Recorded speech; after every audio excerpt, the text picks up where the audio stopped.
سلام كمي تصنحوا بولا تخاتتلتي نلو مقدام عيسان 4 ترخلتش عيسان 6 تدالو حدش زينات تحزلكم قريب له قتالكم بخبر عندم فلما كان تاتو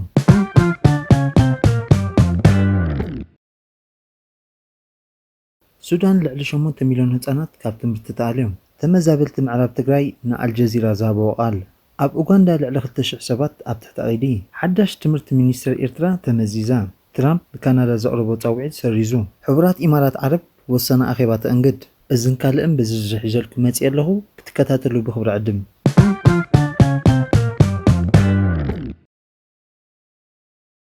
بسنك اب سودان زغاطم مخنات لعل 8 مليون هصانات كم عد تمرتي وصاي مهانم امسل هصانات زنطف سيف ذا تشيلدرن افليتو كم تصبصابت تتكال ادميهم نتمتي كاب زاخلو حافشاو متن هصانات سودان دارغا فرقوم زحلفو 484 معلتي بربيت تمرت ايرغوتون بسنك هنا زمصه معصاون ابيات تمرت سودان اب اوان لبدا كورونا فيروس كاب زنبر عالم درجه زترأيه اصوا ابيات تمرتي زنوح مخان تحبيرو زبزح ابيات تمرتي سودان تعصين عنين مسلن تمزابلت هونن اين زبل سيف ذا تشيلدرن اتحت قصصر حيلታት وهب هصص حاجز ركبا دارفور دما كاب 1100 ابيات تمرتي اتن 300 وطراي اب سراح كم زركبا افليتو سودان امونغو سراوي سودان حيلታት وهب هصص حاجزن بستفتره غونصي ناسا 3 عامታት اب كيناتن هكايتن كم زلا بسنكو دما 10 تشحاتن توحده 11 مليون زيغاتات دما قداي مزبالن كم زخونه كاتر نيوز ايجنسي صبصيبو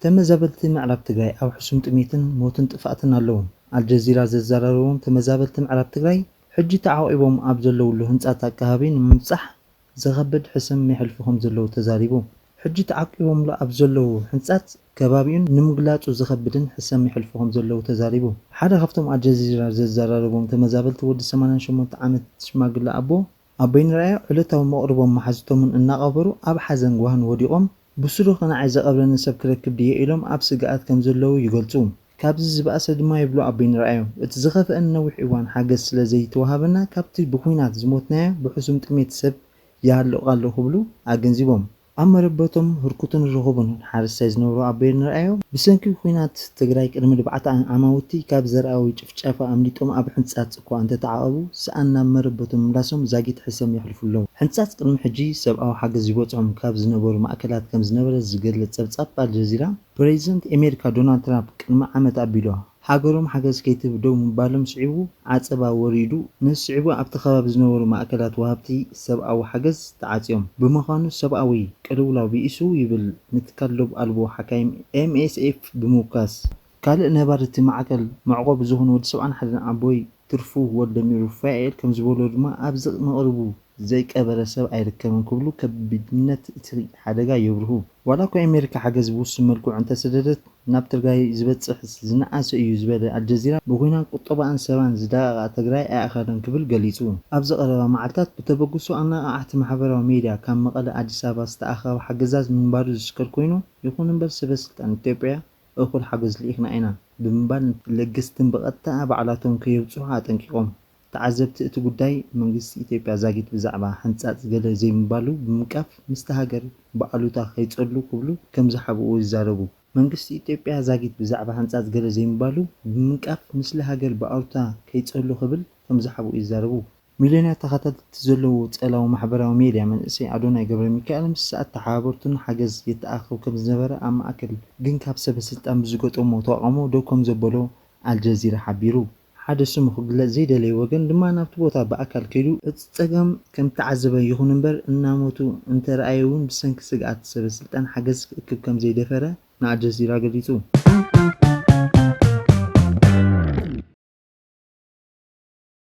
ኣብ ኡጋንዳ 2000 ሰባት ኣብ ቀይዲ ኣትዮም ኣብ ኡጋንዳ ምስ ብዕለት 15 ጥሪ 2026 ተኻይደ ምርጫ ተታሒዙ 2000 ዝሆኑ ዜጋታት ተሃገር ኣብ ትሕቲ ቀይድኩም ዝኣተው ጸብጸባት ይሕብሩ ኣብ ታገር ድሕሪት ኣካታዕ ዝሆነ ምርጫ 2000 ደገፍቲ ተቃውምቲ ኣብ ቀይዲ ከም ዝኣተው 30 ከም ተቆትሉን እቶም ጸብጸባት የመልክቱ ዩዌሪ ሙሴቬኒ ንመበል 7 ግዜ ኣብ ዝተዓወተሉ ኣካታዕ ፕሬዝደንታዊ ምርጫ ሰበስልጣን ተሃገር 2000 ደገፍቲ ተቃውምቲ ኣብ ቀይዲ ከም ዝኣተው 30 ከም ዝቆተሉን ወታደራዊ ሓፍታ ሃገር ብዕለት 23 ጥሪ ኣብ ዝሃበ መግለጺ ገሊጹ ንኣሳት 4 ዓመታት ኣብ ኡጋንዳ ዝመርሕ ወዲ 81 ዓመት ሙሴቬኒ ኣብቲ ምርጫ ዝካየደሉ ግዜ ኣገልግሎት ኢንተርኔት ተቋሪጹ ኣብ ዝነበረሉ መራሕቲ ተቃወምቲ ሰልፊ ሃገራዊ ሓድነት መድረኽ ቦቢ ዋይን በሊፅኩም ተዓወተ ዝገልጽ ሓበሬታ ወፂኡ ምንባሩ ዝዝከር እዩ። ወዱን ሙሴቪኒ ዝኾነ ወታደራዊ ሓላፊ ሞዚ ኣብ ዝሓለፈ ተኸታተልቲ ጽሑፋት ማሕበራዊ መራኸቢታትን ናይ መጀመርያ ዝርዝር ማእሰርትን ቅትለትን ደገፍቲ ኤንዩፒ ኣብ ዝገለጸሉ ዕሱባት ኣሸበርትን ክብል ገሊጽዎም። ሙዚ ኣብ ኤክስ ኣብ ዝዘርጎ ሓበሬታ ክሳብ ሕጂ 30 ኣሸበርቲ ቀቲልና ኣለና ኢሉ መንግስቲ ኡጋንዳን ደገፍቲ ዋይን ኣብ እዋን ምርጫ ዓመፅ ፈጺሞም ብምባል ክኸስስ እንከሎ ተቃወምቲ ድማ ኣባላቱ ብሓይልታት ጸጥታ መጥቃዕቲ ከም ዝበጽሖም ይገልጹ። ኣፈኛ ፖሊስ ብዛዕባ እቲ ኩነታት ተወሳኺ ርእይቶ ክህብ ፈቃደኛ ከም ዘይኮነ ሮይተርስ ብ23 ጥሪ ዝዘርግሖ ሓበሬታ የመልክት። ድሕሪ እቲ ምርጫ ኣብ ኡጋንዳ ዝነበረ ኩነታት ግብረ መልሲ ዝሃበ ዋና ጸሓፊ ሕቡራት ሃገራት አንቶኒዮ ጉተሬስ ብዛዕባ ተቃወምትን ደገፍትን ዘሳተፈ ማእሰርትን ጎነፃዊ ፍጻሜታትን ስክፍቱ ሓቢሩ እዩ።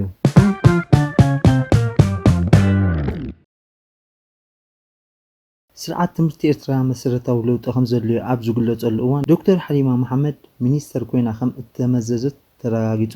እቲ ሹመት ዶክተር ሓሊማ ብዘይወግዓዊ መንገዲ ኣብ ማሕበራዊ መራኸቢታት ክስማዕ ድሕሪ ምቕናዩ ብመንገዲ ኣዋሃዲት ሕቡራት ሃገራት ኣብ ኤርትራ ብዝወፅእ ሓበሬታ እዩ ወግዓውነቱ ዝገሃዝ ዘሎ። መንግስቲ ኤርትራ ሹመት ሚኒስትራት ኮሚሽነራት ይኹን ሰመዝ ብወግዕን ህዝቢ ምንጋር ካብ ዘቋርጽ ዳርጋ ልዕሊ 25 ዓመታት ከም ዝኾነ ይፍለጥ። ህዝቢ ድማ ሚኒስትራቱ ዝተፈላለዩ ሓላፍነታት ዝሓዙ ሰበስልጣን ዓቕሞምን ደረጃ ትምህርቶምን ክእለቶምን ተመክሮኦምን ይትረፍ መን ኣበይ ከም ዘሎ ግቡእ ኣይንገሮም። ስዕት ኢሉ ኣብ ዝረአ ኣጋጣሚታት ኣብ ማዕከና ዜና ኣብ ዝቐርበሉ ጥራይ እንተዘይኮይኑ መን ኣበይ ኣሎ ወይ ኣየናይ ሚኒስተር መን ይመርሖ ብዝምልከት ሓበሬታ ብዙሕ ዜጋ ብቐሊሉ ዝፈለጥ ኣይኮነን። እዚ ሹመት ሚኒስተር ሓሊማ ብወግዒ ዝኾነ እምበር ኣዋሃዲት ውድብ ሕቡራት ሃገራት ኣብ ኤርትራ ናህራ ባልጂ ኣብ ኤክስ ብዝዘርግሐቶ ሓበሬታ ይዘረጋግፅ ዘሎ። ምስ ሓዳሽ ሚኒስተር ትምህርቲ ክብርቲ ዶክተር ሓሊማ ምርካበይ ክብሪ ይስምዓኒ ድሕሪ ምባል ዝርዝር ኣብ ቀዳምነት ትምህርቲ ኤርትራ ዘተኮረ ኮይኑ ውስጠ ረድኢት ድማ በቲ ንሙሉእ ዕድሚኣ ኣብቲ ጽላት ዘበርክቶ መልክዕ ዝሓዘ እዩ ክትብል ገሊጻታ።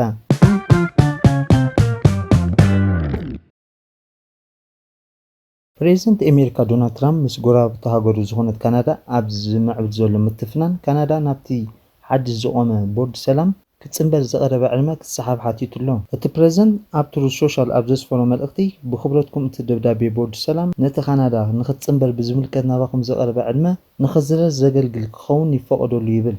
ኣብ ዝቕናት ቀዳማይ ሚኒስትር ካናዳ ማርክ ካርኒ እቲ ኣሜሪካ ትመርሖ ዘላ ስርዓት ዓለም ናብ ሕንፍሽፍሽ ይመርሖ ኣሎ ክብል ዝሃቦ መጠንቀቕታ ስዒቡ እዩ ንትራምፕ ኣቕይሙ ዘሎ። ካናዳ ንኣባልነት ኣብቲ ቦርድ ዝተሰልዐ ገንዘብ ከም ዘይትኸፍል እኳ እንተገለጸት ክትጽምበር ምዃና ግን ኣመልኪታ ነይራ። እዚ ከምዚ ኢሉ እንከሎ ኣቦ ወንበር ሕብረት ኤውሮጳ አንቶኒዮ ኮስታ መራሕቲ ኤውሮጳ ኣብ ስፍሓት ሓላፍነት እቲ ቦርድ ከቢድ ጥርጣረታት ከም ዘለዎም እኳ እንተገለጸ ኣብ ጉዳይ ቃዛ ግን ምስቲ ኣካል ክሰርሑ ፈቃደኛታት ምዃኖም ገሊጹ።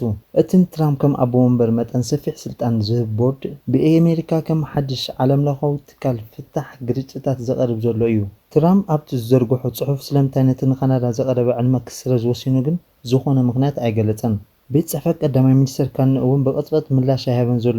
እንተኾነ ንዕድመ ትራምፕ ብመትከል ከም ዝቕበሎ ዝሓለፈ ሰሙን ኣመልኪቱ ነይሩ። እዚ ይኹን ግን ካናዳ ነቲ ቀወምቲ ኣባላት ነቲ ቦርድ ንምምዋል ክኽፈል ተባሂሉ ብትራምፕ ቀሪቡ ዘሎ $1 ቢልዮን ክፍሊት ኣባልነት ከም ዘይተኸፍል ዝሓለፈ መዓልታት ኣመልኪታ ነይራ። ቦርድ ሰላም ትራምፕ ፈለማ ነቲ ኣብ መንጎ እስራኤልን ሓማስን ኣብ ቃዛ ንኽልተ ዓመት ዘቐጸለ ኩናት ንምዕራፍን ዳግመ ህንጸት ንምክታልን ዝዓለመ ተባሂሉ ነይሩ።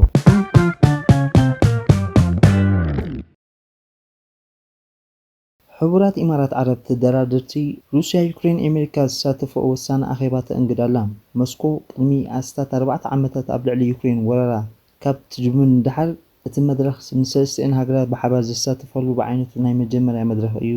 ፕሬዚደንት ኣሜሪካ ትራምፕ ንኽልተ ልኡኻቱ ናብቲ ቦታ ልኢኹሎ።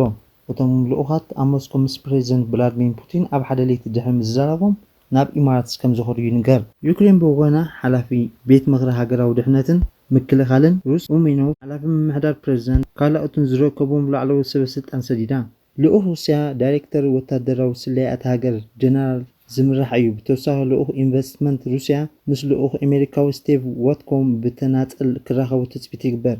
እቲ ልኡኽ ዋላ እኳ ኣብቲ ስፍራ እንተተረኸቡ ብሓቂ ተደራዳሪ ኣሜሪካ ሩስያ ዩክሬን ኣብ ሓደ ክፍልን ኣብ ሓደ ዙርያን ኣብ ሓደ ጠረጴዛ ክራኸቡ እዩ ድዮም ኣይኮኑን ዛጊት ንጹር ዝኾነ ሓበሬታ የለን። እቲ ኣኼባ መዓስ ከም ጅምር እውን ንጹር ኣይኮነን። እቲ ብዝርዝር ዝጭበጥ ውፅኢት የምጽእ ድዩ ካልእ ሕቶ እዩ። ፕረዚደንት ዩክሬን ዘለንስኪ ኣብ ዝሓለፈ ወርሒ ኣሜሪካ ዘቕረበቶ 20 ነጥብታት ዝሓዘ ውጥን ሰላም 90 ሚእታዊት ከም ዝተዛዘመ እኳ እንተገለጸ ብፍላይ ኣብ ጉዳይ መሬት ግን ሕጂ እውን ዘይምርዳእ ከም ዘሎ ገሊጹ። ኣማኻሪ ክሬምሊን ዩሪ ንዑደት ልኡኽ ኣሜሪካ ናብ ሞስኮ ብኩሉ መዳይ ኣዝዩ ጠቓሚ ክብል እኳ እንተገለጾ ኣብ መንጎ ፑቲንን ኣሜሪካውን እንታይ ከም ዝዘተየሉን እቲ ኣብቲ ናይ ሎሚ ኣኼባ እንታይ ጽልዋ ከም ዘለዎን ግን ንጹር ኣይኮነን። ኣብ ቀዳማይ ምምሕዳር ትራምፕ ጸሓፊ ጉዳያት ገዳይም ተጋደልቲ ነበር ሮበርት ዊልኪ በቲ ዝርዝር ተስፋ ከም ዝቆረጸ ንቢሲ ገሊጹ። ዊልኪ ፑቲን ኣብዚ ዝርዝር ንዝኾነ ዓቢ ጉዳያት ኢዱ ክህብ እዩ ዝብል እምነት የብለይን ዝበለ ዊልኪ መራሒ ሩስያ ኣብዚ ጉዳይ ክሳብ ሞት ክደፍእ ምዃኑ ገሊጹ። ብመሰረት ዊልኪ ንፑቲን ደው ከብሎ ዝኽእል ነገር ኣብ ውግእ ዓቢ ስዕረት ጥራይ እዩ። ንሱ ወሲኹ ፑቲን ዝሓለፉ 30 ዓመታት ህላዊ ዩክሬን ንምጥፋእ ድሌት ከም ዝነበሩ ሓቢሩ። ሓድሽ ሚኒስትር ምክልኻል ዩክሬን ንጋዜጠኛታት ኣብ ዝሃቦ መግለጺ ዕላማይ ኣብ ወርሒ 50,000 ወታደራት ሩስያ መቕታሊ እዩ ክብል ሓድሽ ዝተመዘዘ ሚኒስትር ምክልኻል ዩክሬን መደብ ከም ዘለዎ ኣፍሊጡ። እቲ ሚኒስትር ኣብ ሓድሽ መዝነቱ ክልተ ቀዳምነት ከም ዝህብ ብምጥቃስ ሓደ ካብቶም ድማ ለውጢ ኣመራርሓ እዩ። ኣመራርሓና ዕላማና ክወቅዑ ብዝኽእሉ ሰባት ክህነፅ ኣለዎ። ኣካየድቲ ዝዕቅን ውፅኢት እንተዘያርእዩ ምሳና ዝጸንሑ ምኽንያት የለን ይብል። ካልኣይ ቀዳምነቱ ኣብ ወርሒ 50,000 ሩስያውያን ምቕታል ምዃኑ ወሲኹ ዝሓለፈ 35,000 ቀቲልና ናይዚ ቪድዮ መርትዖ ኣለና። ሕጂ 50,000 እንተበፂሕና ጸላኢ እንታይ ከም ዝኸውን ክንርኢ ኢና። ዩክሬን ይኹን ሩስያ ኣብ ዝካየድ ዘሎ ኩናት ብወገነን ዘጋጠመ ክሳራ ብግልፂ ኣይገለጻን። ዩክሬን ግን 1.2 ሚልዮን ሩስያውያን ኣብ ኩናት ከም ዘቐተሉ ይግምት። ይኹን እምበር ዋላ እኳ ሩስያውያን ዘጋጠሞም ክሳራታት እንተሃለወ ኣብ ዝሓለፈ ዓመት ጥራይ ካብ ዩክሬን 4,336 ርብዒት ኪሎ ሜትር መሬት መሓዞም ሓቂ እዩ። ብኻልእ ወገን ዩክሬን ብፍላይ ኣብ ኣጋር ሰራዊት ብከቢድ ሕፀት ሓይሊ ሰብ ትሳቐ ከም ዘላ ብሰፊሑ ይግለጽ። እቲ ኣብ ወርሒ 50,000 ሩስያውያን ናይ ምቕታል ውጥን ዘቐመጠ ሚኒስትር ምክልኻል ዝሓለፈ ሰሙን ብ14 ጥሪ ባይቶ ከም ዝጸደቐ ጋዜጣ ኬቭ ሓቢራ። እቲ ብቻይናዊ ወናኒ ቲክቶክ ዝኾነ ውልቀ ወናኒ ነበር ባይትዳንስ ዝተዛዘመ መሸጣ ስምዕ ዝዝብ ብብዝሒ ኣሜሪካውን ዝውነን ትካል ኮይኑ ላሪ ኤሊሰን ኣራክ ናብ ብሕቲ ትካል ሲልቨር ሌክን ኣቡዳብን ዝርከቡ ኣፈርቲ 80.1 ወንነቱ ኮይኖም ኣለዉ። እቲ ዝተረፈ 19.9 ብርኪ ድማ በቲ መሰራት ባይትዳንስ ክውነን ምዃኑ ትማሊ ሓሙስ ኣውጅሎ። ዶናልድ ትራምፕ ንቲክቶክ ንኣሜሪካውያን ክሸጥ ወይ ዝበዝሐ ብርኪ ብኣሜሪካውያን ክውነን እንተዘይኮይኑ ካብ ምድሪ ኣሜሪካ ክእገድ ምዃኑ ድሕሪ ምፍራሕ ኣብ ናይ ዝሓለፈ ናይ 5 ዓመት ኮለል እዩ ነዚ ናይ ብርኪ ምክፋል ታሪኻዊ ምዕራፍ ገይሩ።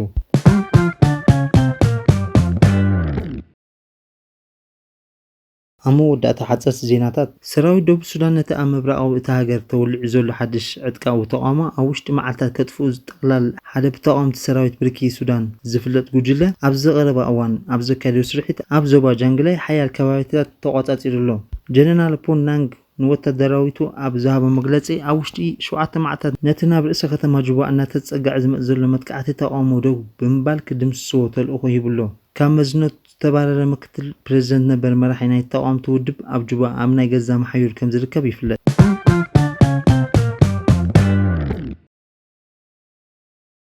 ኣብ ፓኪስታን ብዘጋጠመ ሓደጋ ባርዕ ሓዊ ብውሕዱ 67 ሞይቶም። ኣብቲ ኣብ ዓብዪ ንግዳዊ ከተማ ካራቺ ኣብ ዝርከብ ዕዳጋ ሞል ዘጋጠመ ባርዕ ካልኦት 77 ሰባት ሃለዋቶም ከም ዘይተፈልጠን ፖሊስ ሓቢሩ። ነቲ ሓያል ባርዕ ንምጥፋእ 24 ሰዓታት ምውሳዱ ጸብጸባት ካብታ ከተማ ሓቢሮም።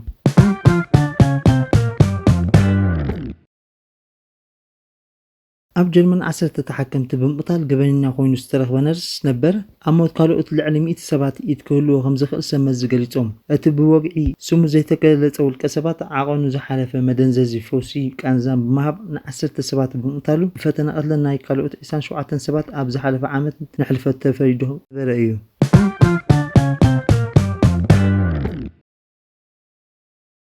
ኒር ዝበለቶ ኣውስትራዊ ናት ኣውስትራልያን ናብ ፍርዲ ቀሪቡ።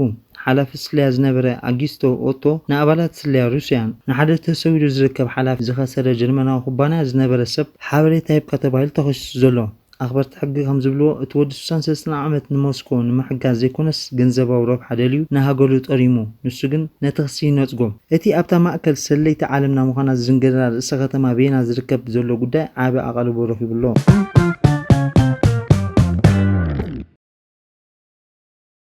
ኣብ መወዳእታ ውልቃዊ ንብረት ፕሬዝደንት ደቡብ ኣፍሪቃ ነበር ኔልሰን ማንዴላ ብጨረታ ክሽየጥ ቤት ፍርዲ ኣፍቂዱ።